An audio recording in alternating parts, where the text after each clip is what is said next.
Okay, so we're looking at managing consent because we've talked about accepting cookies and we've talked about rejecting cookies, but there's a third setting which allows you to manage the consent that you give.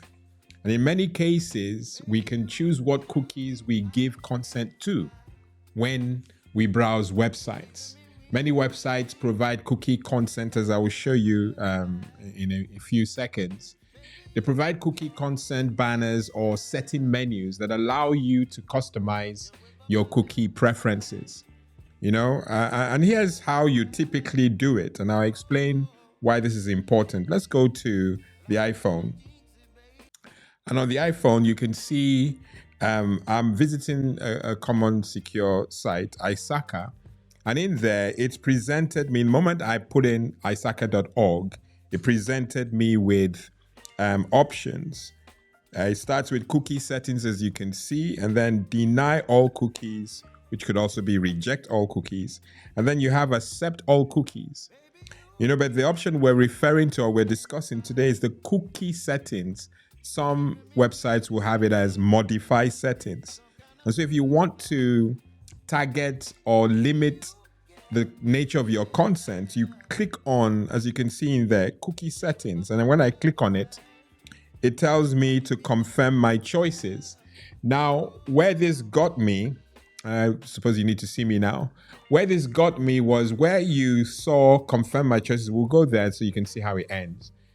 Where it says confirm my settings or choices, some other websites will say save my settings. It's an easy button to click. So you just click it without actually looking at what you're agreeing to. And I'll show you some snapshots that I took because I really can't go to the website at the moment, but I'll show you how this may implicate you or get you doing something you really didn't set out to do. And as far as I'm concerned, this is against the privacy policy because it's supposed to be made clear. One of the requirements to these vendors is that they have to make it very clear what you're accepting, what you're rejecting, and that cuts across the modification settings. So going back to the iPhone, where it says confirm my choices, you can't just confirm your choices without looking at what you're confirming. It's like agreeing to a contract without actually reading the contract. And that's dangerous. And we certainly don't want you doing that. So you've got to go, like I've just done now, scroll down and you check. It says strictly necessary cookies.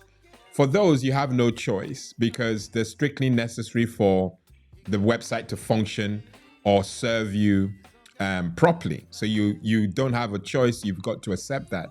And that usually will be login information, color of the website or theme and all that, which doesn't have any impact on you.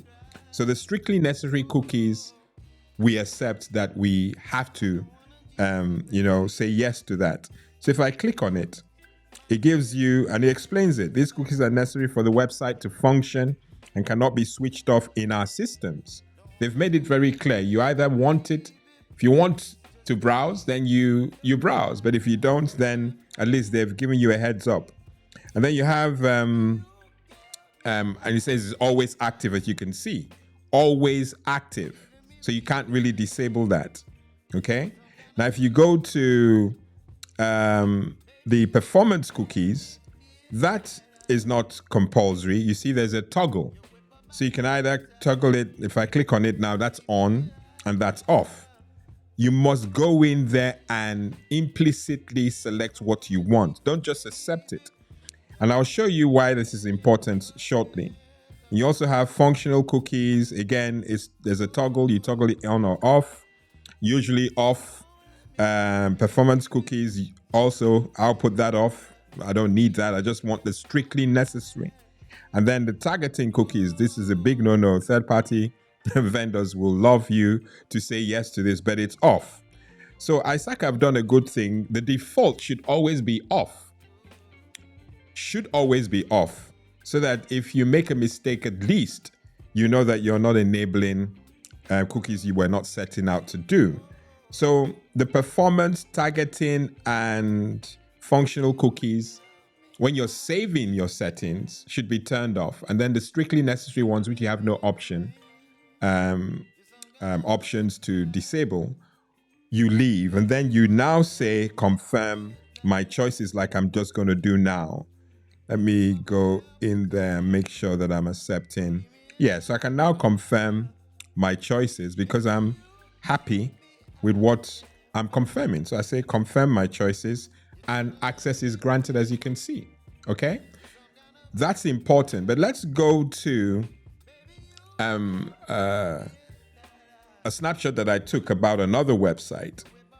Let's see if it's showing, because I don't want to go. I'll do it, and then so that I don't show you stuff that you're not supposed to see. Okay, so I'm checking my photos. So I'm just going to go to the snapshots that I took, explaining why you should not just say save my choices without actually looking at what you're saving or confirm my choices. If we go back, I can go there now. I found a website, I think it was Cookie Pro, which you're seeing now on the screen. I went to this website, and when I went there, I clicked on the, manage cookies or cookie settings, and it brought me here. And as you can see, it says allow all, and it says strictly necessary cookies always active, and the performance and functional cookies were disabled. That's okay. But I don't want to allow all, I want to save. So, but if those are set that way, I can save them as choices. Let's look at some more preferences that I saw. So I found allow all, and you can see performance cookies, functional cookies, targeting cookies, store, and all that. They're all disabled. Necessary cookies active. That's a good one. But see this. The same save my settings or confirm my choices, if you do not actually review what you're accepting or confirming, you notice that it says always active, always active, always active. And these are things that you don't want. And these are hidden, which is why I will put in a complaint about this website, because they're supposed to make it very clear what you're accepting and what you're rejecting, But that seemed dodgy to me, because by confirming my choices in a hurry, I could be easily accepting cookies from third parties that I didn't intend to do. I think there's another one. Well, that's it. But ultimately, you can see that if you just don't review what you're saving, that you stand the risk of accepting third-party cookies that you were not intending to accept. Okay? So cookie consent banners are important. They're quite important that when you visit a website for the first time, you may encounter a cookie consent banner that informs you about the types of cookies used by the site and asks for your consent. And this should be the default. The regulations around privacy demand this. These banners typically include options such as accept all cookies, reject all cookies, or manage preferences. You must always locate the manage preferences. If you choose to manage preferences, you can often select which types of cookies you want to accept or reject.